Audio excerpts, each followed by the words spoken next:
Good evening, everyone, and thank you for joining us. This is the Joseph James Morelli Legacy Foundation annual event. Ricky, we cannot see the slides.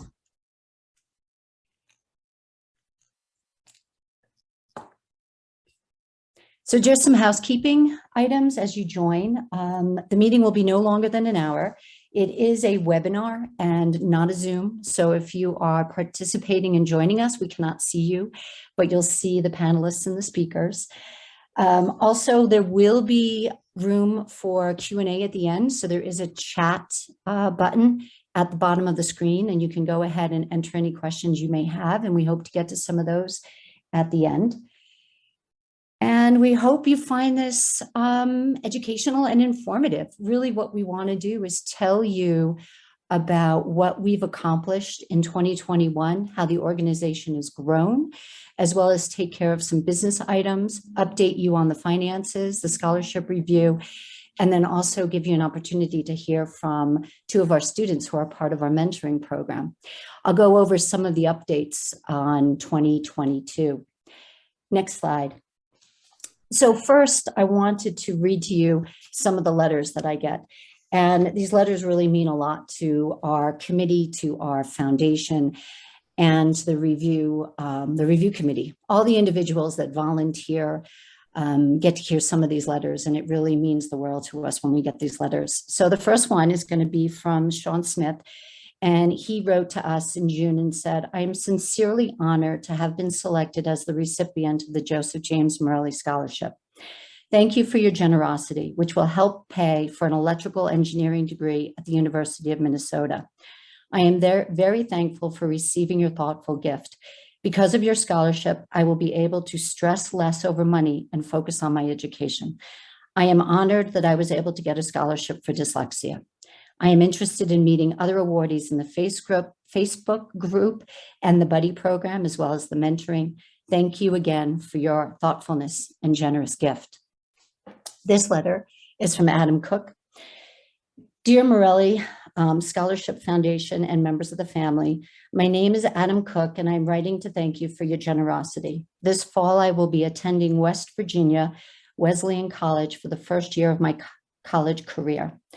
I chose this school partly because the Learning Center there has a very good reputation for helping students who have dyslexia and other learning disabilities.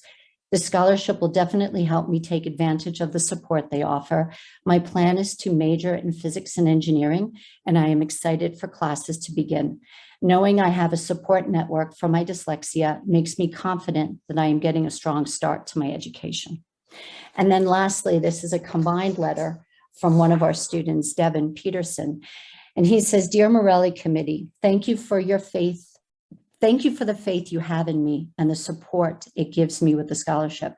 Thank you for welcoming me into your family.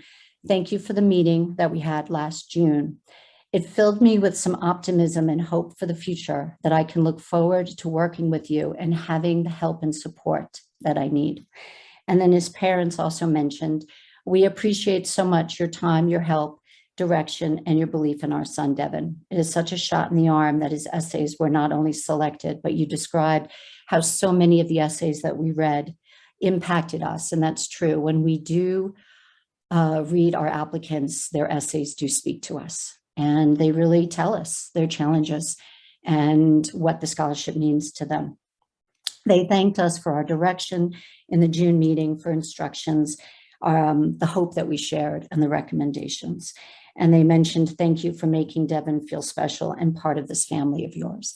So again, this is really, really meaningful to all of us. And thank you for sharing these letters. You know, it really carries a lot of weight because we hear from you and we know that we're impacting and making a difference in someone's life. So with that, I am going to ask Ricky to move to the next slide. And I'm going to turn it over to our secretary and board member, Bob Mercer. Thank you very much, Barbara. Good afternoon, everyone, and welcome. This is the business part of the meeting, and because officially this is the annual meeting of the foundation as required by Utah law. We look at this as actually as sort of like an annual shareholders meeting if this were a public company. We view all of our donors and volunteers as shareholders in this journey. As I think all of you know, we are a 501c3 organization as chartered by the Internal Revenue Service. The board takes governance very, very seriously. We are committed to full transparency. We have on our website a set of policies and also all of our annual tax returns. Kay Priestley will describe some of that in greater detail in a few minutes. The main order of business is to elect our directors. On your screen, you'll see a list of the members of the board of directors. The board works extremely hard without any compensation. I can tell you that if you go to the website and take a look at the bios and the backgrounds of our directors, I think you'll be extremely impressed. A couple of us sit on the board of publicly traded companies, and I think that any publicly traded company would be honored and thrilled to have a board with the experience and accomplishments that the Morelli Foundation board has. The order of business is to elect 4 directors to a 3-year term. Directors are classified either as 2-year terms or 3-year terms. And the directors who are up for election this year are to a 3-year term are Barbara, Dr. Joseph Morelli, Marcy Abate, and Kay Priestley. The remaining directors hold 2-year terms, and they'll be subject to election next year. Could you, Ricky, next slide, please. We also have a slate of officers for election. Our president and chair is Barbara. Marcy Abate is our vice president. Kay Priestley is our treasurer, and I serve as secretary. Again, the officers receive no compensation.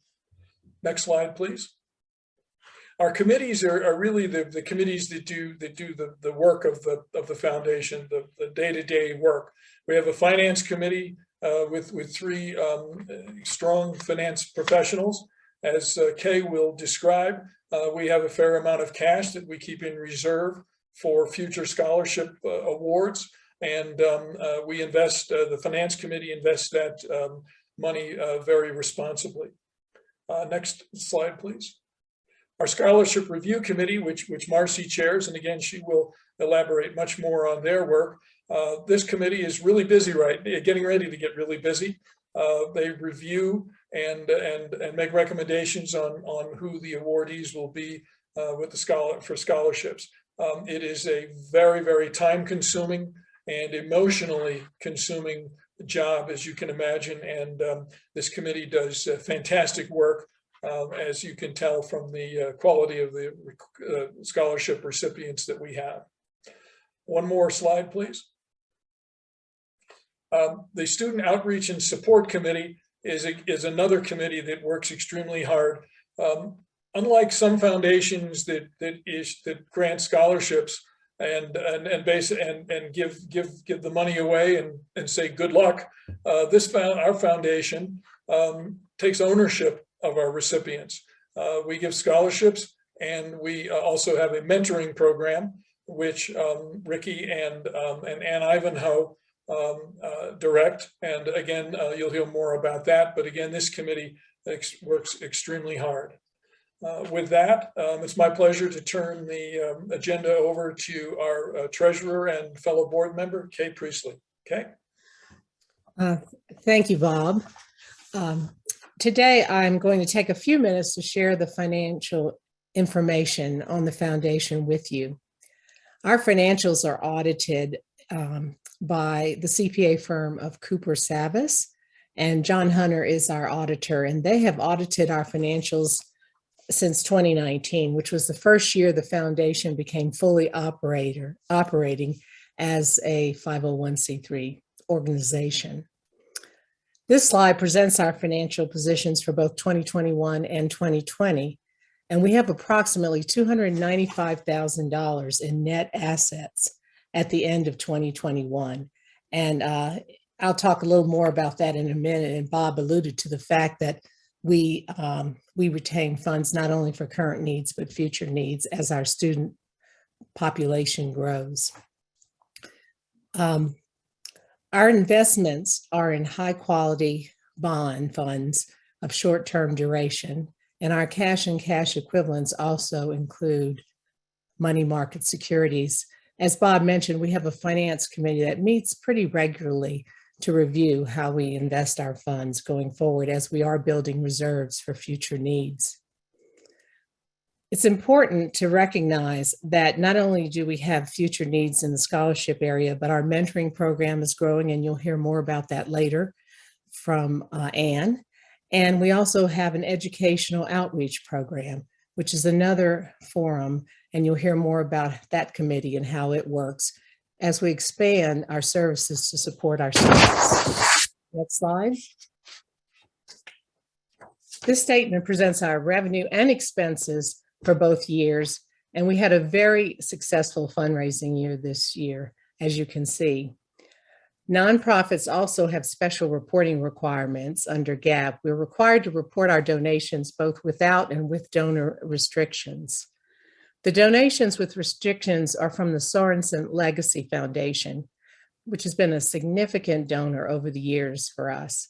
And they designate that these funds go to Utah students for both scholarships and mentoring services. We're also required under the guidelines under GAAP to report our expenses in 3 categories, and also for our IRS Form 990. And those are our program services, which are the 3 programs I referred to, fundraising expenses, and general and administrative costs. In 2021, 83% of our total expenses were attributable to our programs.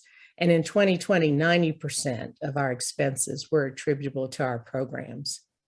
In 2021, we incurred more fundraising costs than we did in 2020 due to the COVID limitations. And fundraising expenses also include in-kind donations. We received in-kind donations for all of our events, and we have to recognize those as expensive as well as income. Next slide. This slide shows our total contributions of over $197,000 for this year. And it presents some of our significant grants as well as the amounts we've raised for the Live PC, Give PC effort each year. The Sorensen Foundation, as I mentioned, has been a significant donor and has donated $100,000 over the last 4 years to be used for Utah students. Bino Solomon has donated $40,000 over the last 3 years, and the Promontory Foundation has granted $21,500 over the last 4 years. We also have a wide range of donations. In 2021, we had 400 donations ranging from $10 to $30,000. And we had a tremendous volunteer effort for Live PC, Give PC, led by Eveline Babbage and Ricky Case. The support we've received from our donors and volunteers over the years has allowed us to expand our programs and empower more students to succeed. And we want to thank you for your support, because our student community does continue to grow. Next slide. This last slide I want to cover, again, is to highlight our commitment to transparency. We continue to maintain the Platinum Seal of Transparency by GuideStar, which is its highest level. And GuideStar is the largest database of nonprofit organizations that the IRS recognizes. As Bob mentioned earlier, our website includes all of our policies, which we take very seriously, as well as we include our audited financial statements and our Forms 990, which are filed with the IRS. And I thought I'd highlight our 2020-21 gratitude report and newsletters, because we're not only transparent with financial information, but we highlight data on the number and dollar amounts of scholarships, the impact we're making. We included an introduction to our scholarship committee, and they shared their views. We introduced Jake Sussman, who you'll be hearing from later, and we always include testimonials from our students.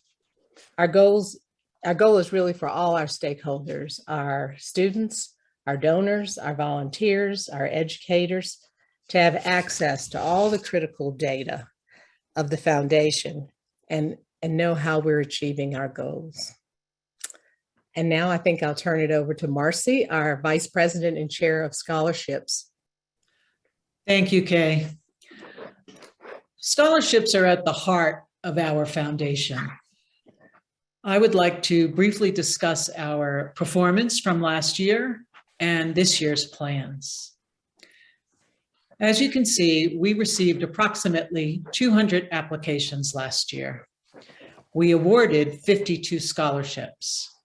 Half went to new students who are first-time recipients, and half went to repeat students who are students that have received a scholarship from us in the past. I just want to ask you, do I need to do something in reference to my video? Okay, I'll keep going. We are a national program of awarding scholarships. We represent 23 states from our applicant pool. 12 students were from Utah, and 4 students were from Montana State University, which is where Joseph attended. Last year, we awarded $91,000, and that was anywhere from $500 to $3,000. Next slide, please. I'd like to give you an overview of our application process. It's very comprehensive. It's in 3 parts. The first part is the background information. We ask our students about their educational path. It can be university, community college, technical school, a number of different channels. We ask about their major, and this must be STEM, science, technology, engineering, or math. We ask about their disability, and this must be dyslexia or something similar. And we ask where they found us. Naturally, most of them find us via the internet. Scholarship.com is our biggest channel for them finding us, but also it could be from a counselor or a family friend. Next slide, please. The second part of our application is the cornerstone of the application, and this is our narrative questions. Basically, the students fall into 2 categories. They can be new students who are submitting for the first time, or they can be repeat students who have received a scholarship from us in the past. If a new student is applying, we ask 5 questions.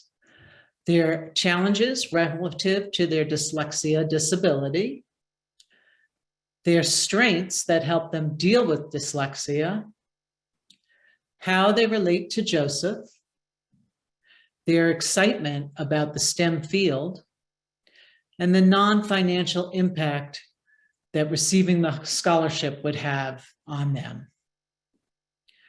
If they fall into our repeat group, who are the students that have received a scholarship from us in the past and they are reapplying, we ask them a different set of questions.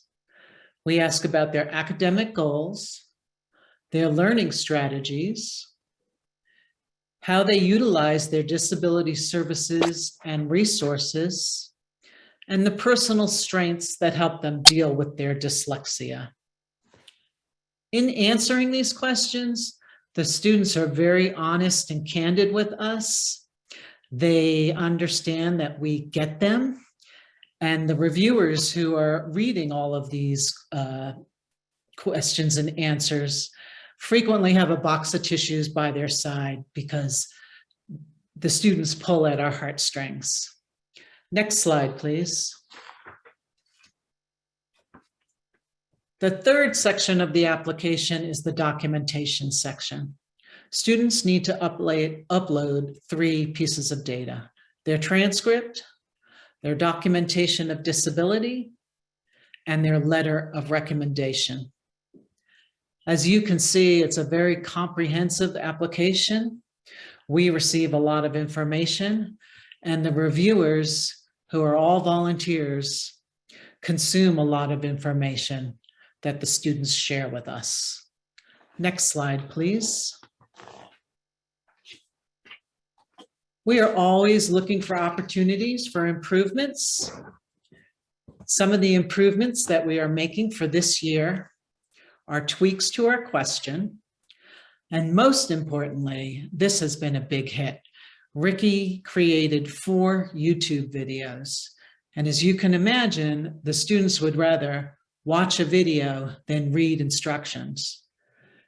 They have done already over 400 viewings, and I'm sure that is going to increase exponentially over the next 2 weeks, the last 2 weeks of our application open period. In addition, we made some process changes. We have made a platform change where all members now have access to the applications. And for the first time, we'll be employing a team approach to review our repeat applicants, and we expect this to streamline our process. For 2022, we have $100,000 budgeted for scholarships. That's a 10% increase over last year. And we have never had any difficulty spending our budgeted monies for scholarships, as there are so many qualified candidates out there. Next slide, please. So as of today, where do we stand? We are in the middle of our applications open period.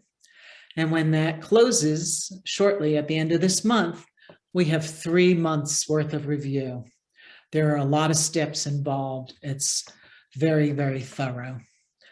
As of Sunday, we had 81 applications in process, 47 completed, 29 students are repeats. And if you remember that first slide, we distributed 52 scholarships last year. So over half of the students have already reapplied. 12 are from Utah, and 4 would like to attend Montana State University, which is where Joseph attended. In summary, I think 2022 will be another impactful year for the scholarship program. And I would like to reintroduce Barbara. Thank you, Marcy. Thank you, everyone, so far.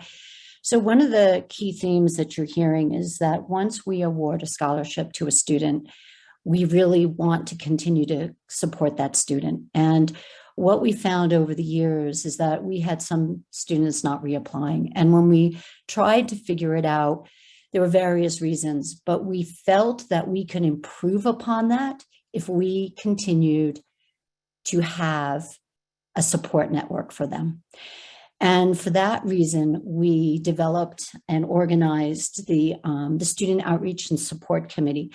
So for 2022, in addition to our mentoring, which Anne will speak to, we're also doing some other outreach. So we're going to support and sponsor the Utah School Counselors Association. We've already have done a podcast with Charlie Matthews and Nicole Blumen, who sit on our committee.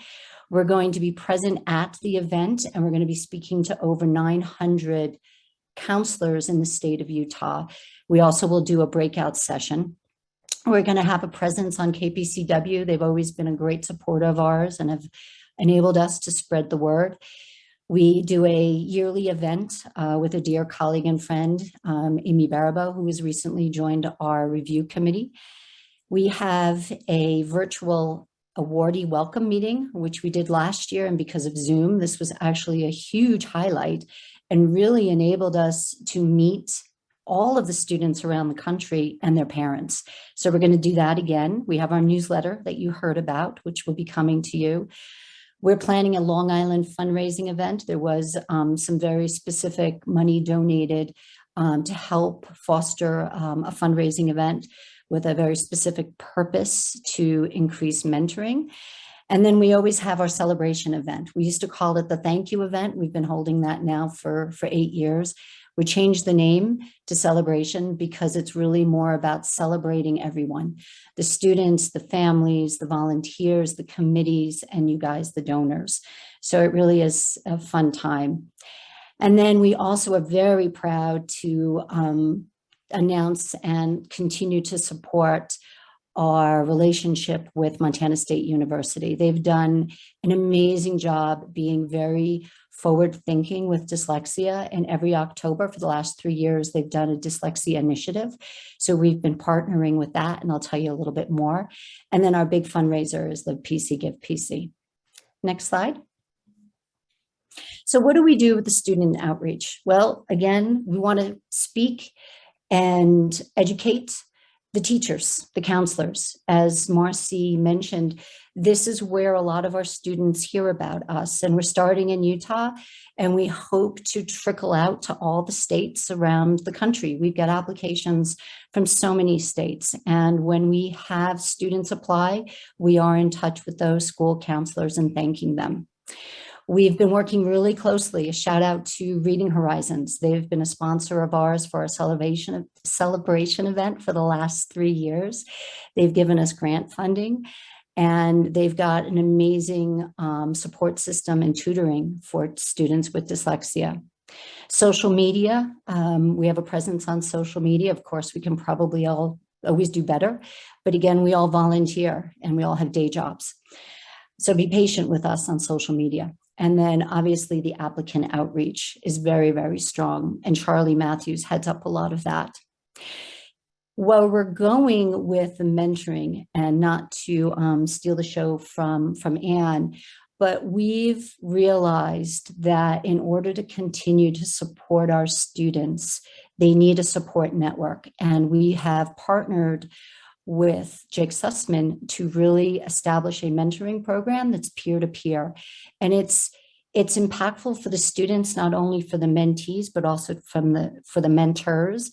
The other thing that we are in discussions about is trying to figure out how to continue that mentoring. So for our juniors and our seniors, when they're getting ready to graduate, when they're looking for jobs or postgraduate training, how do we continue to support them? Because again, as we say, once you are an awardee within our scholarship, you are a part of the family, and we want to help you become successful, whatever that looks like.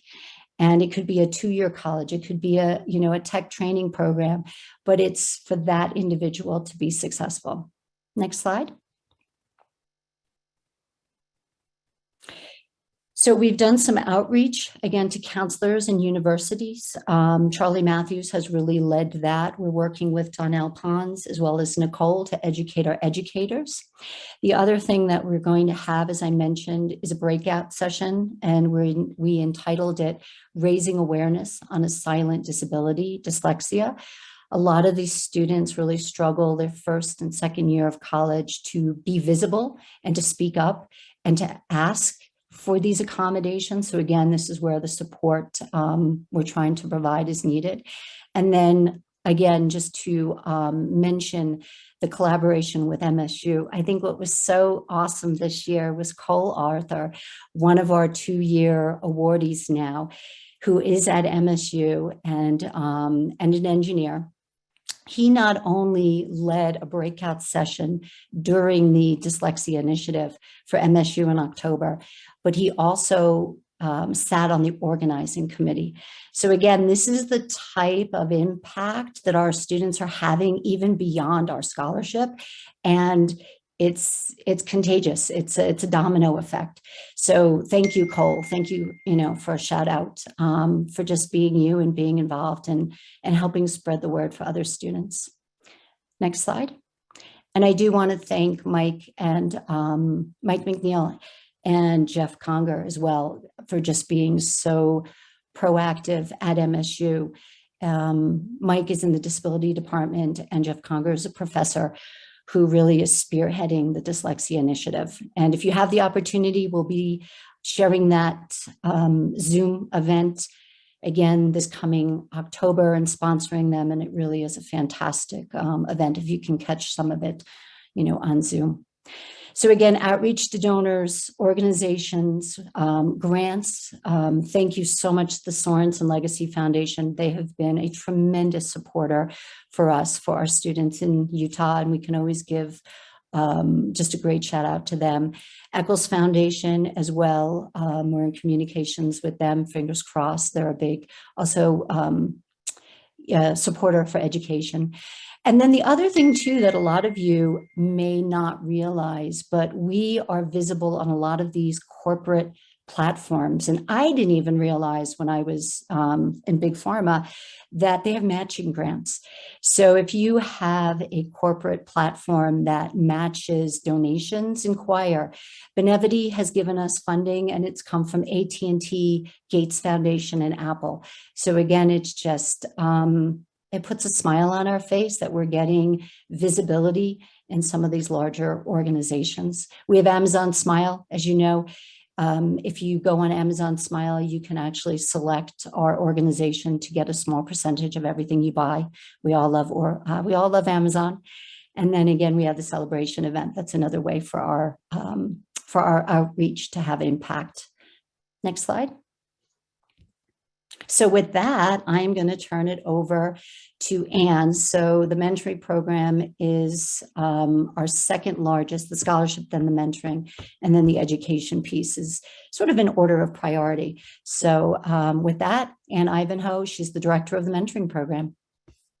Thanks, Barb.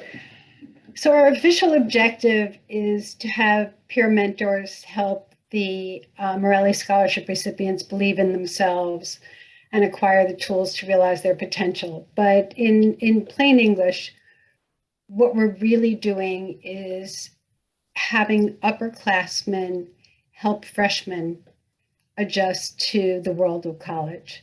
It's a huge transition for any kid to go from high school to college. And if you're somebody who has a disability and now you have to navigate getting accommodations and all the other challenges that come with being a college freshman on your own, it's a big deal. So we started this program last year of having upperclassmen who are our scholarship recipients and are dyslexic, so they get it, help the incoming freshmen who are the mentees. The adjustment to college includes social, academic, and personal. College is about much more than grades, and it's about the whole package. And our mentors have been doing an amazing job of helping their mentees succeed in all of those areas. The feedback we've been getting from the participants has been uniformly positive. One of the great rewards of being on the board of this wonderful organization is the feedback from our awardees and their parents on how the money and our programs really have changed their lives. And I'm happy to say we're much higher on the learning curve than we were a year ago. A year ago when we first started this, I felt like we were groping in the dark a little bit, and now I really feel like we actually know what we're doing. Next slide, please.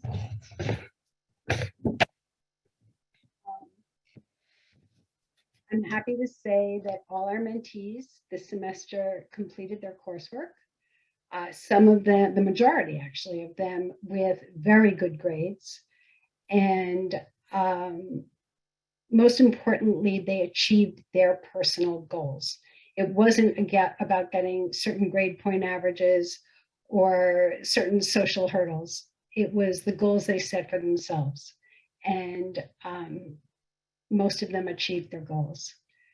They are using the resources and support available to them, and they've developed a greater self-awareness and what they personally need to succeed. The mentors now have more of a support network. When we started this, we were a little more focused on the mentees and discovered that this was really a win-win, that the mentors got as much out of it as the mentees did. And so we've strengthened the support network for them and developed a formal curriculum.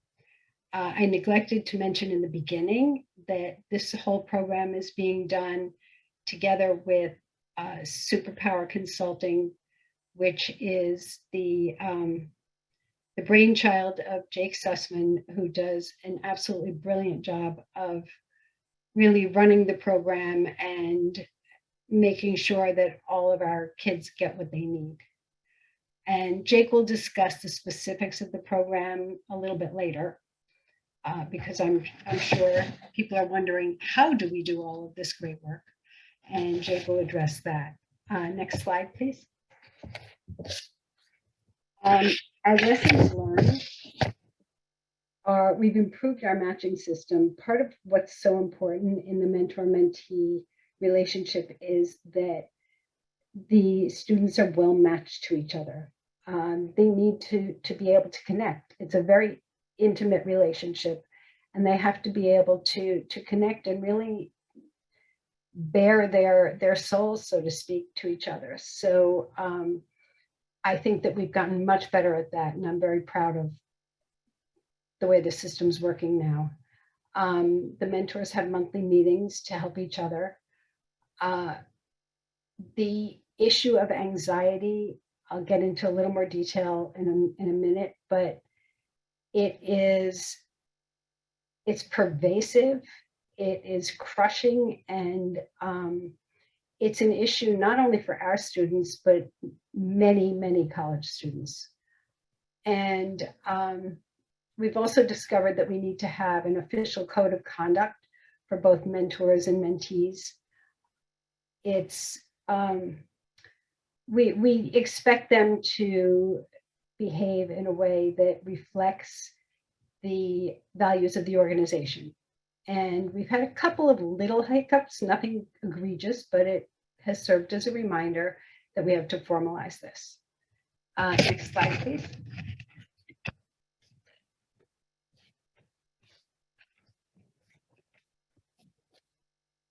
One of the big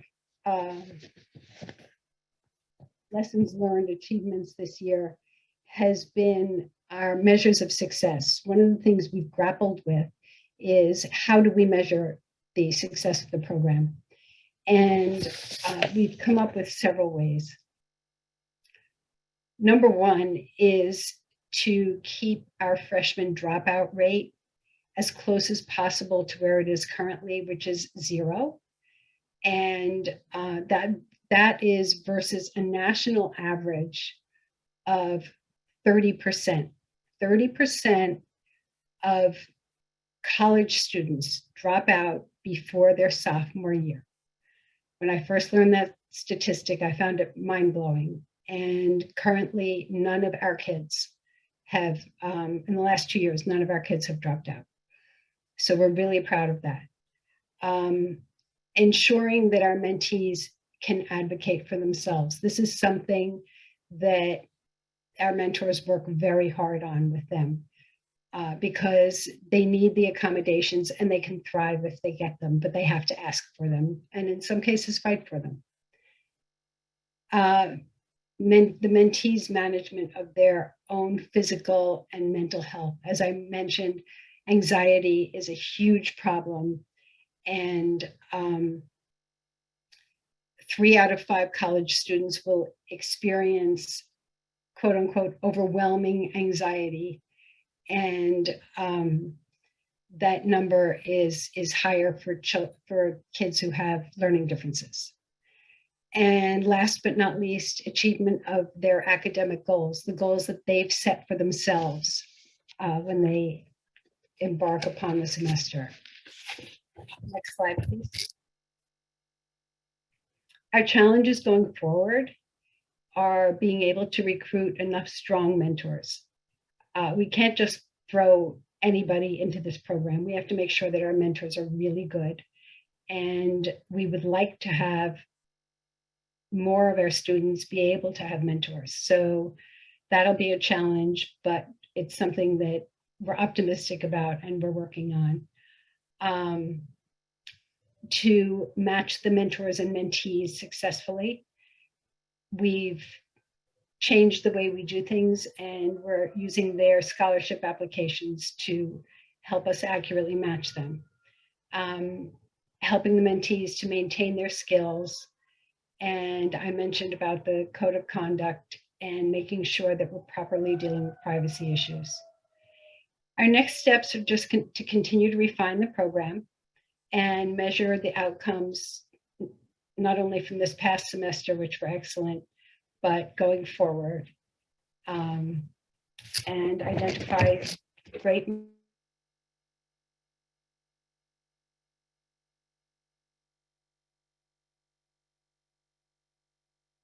introduce a mentor-mentee pair who have agreed to chat with us tonight, and we're very excited to have them. So, Jake? Okay, so hi everybody. Currently I talk a lot, so I set my timer.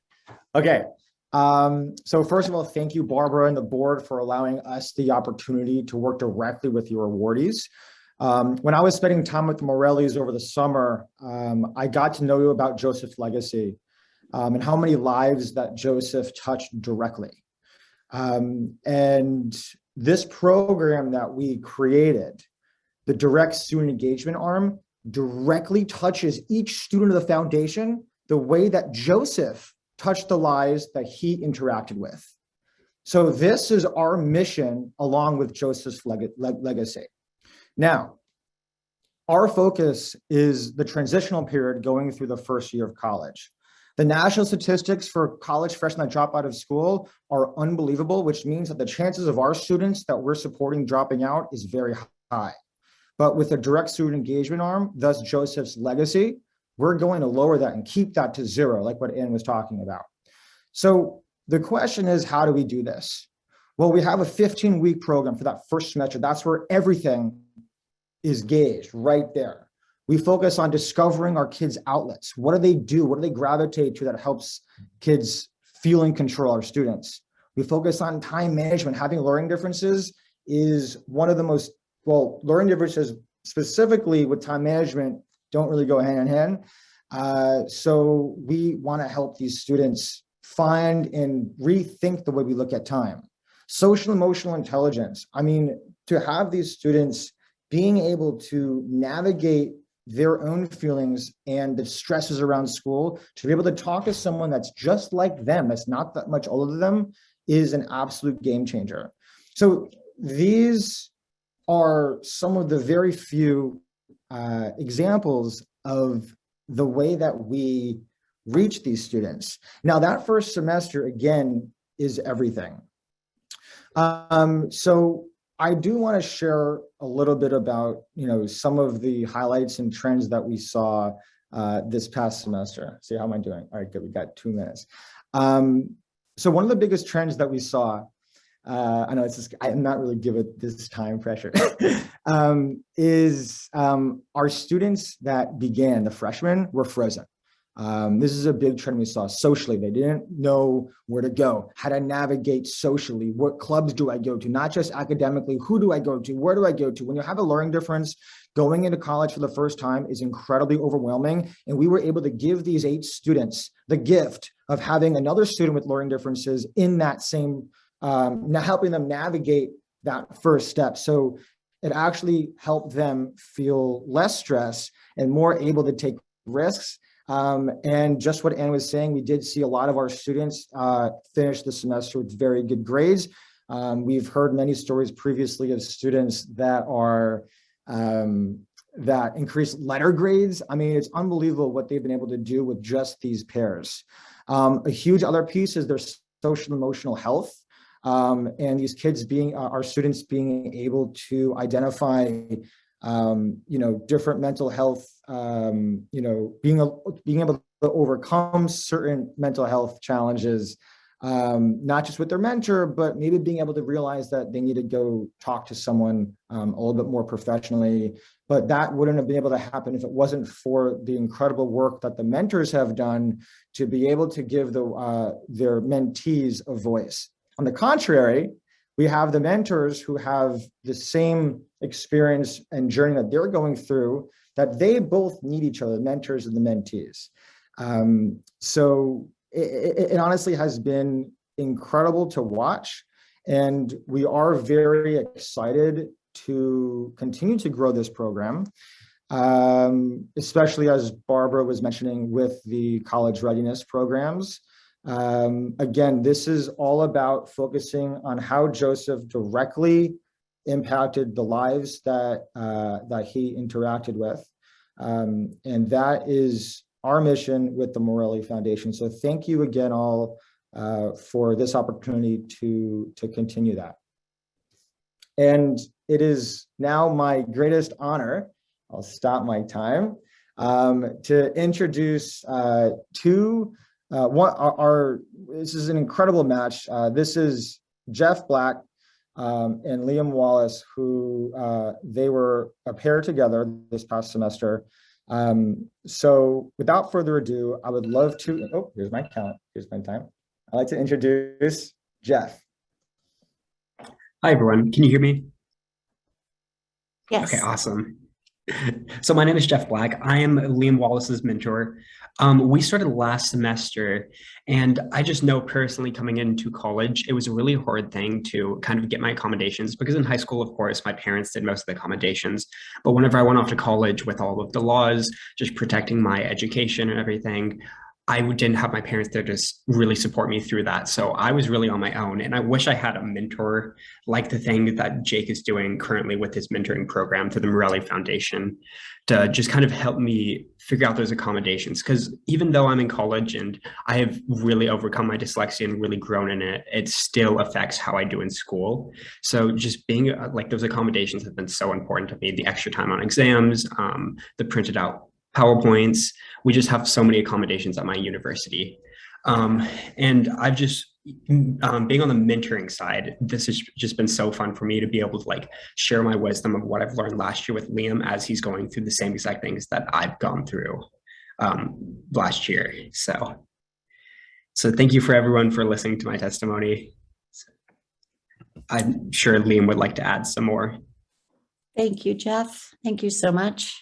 Hi, my name's Liam. Hopefully you can all hear me. I'm a freshman at MSU. Jeff is my mentor, and I just want to say how grateful I am for this program. It's helped me a ton. I think going into the first fall semester, I was really nervous, like socially kind of, I guess, not prepared for college. I definitely struggled. I'm a little bit more introverted, and I think talking to Jeff has made me much more comfortable with like where to go, how to make friends, how to get through, I guess, the first semester of college, not only academically, but socially. And I think it's great because our interests are aligned. It's been really powerful to see like how he's navigated through some of the classes that I'm going to navigate through. Like we're both like pre-med students. We enjoy running, we enjoy fitness, we enjoy making friends. I think that's just really powerful to have someone else to talk to when you're kind of going through something like that. So thank you so much. Thank you, Liam. Thank you so much. Thank you guys. And I know it's always nerve-wracking to get onto a Zoom and talk. But you know, this, like I said, we want to support these kids. We want them to be successful. So with that, of course, I always get teary. Special thank you. These are just some of the logos of people that have supported us, especially at the celebration with in-kind services. We could not do the event without your help.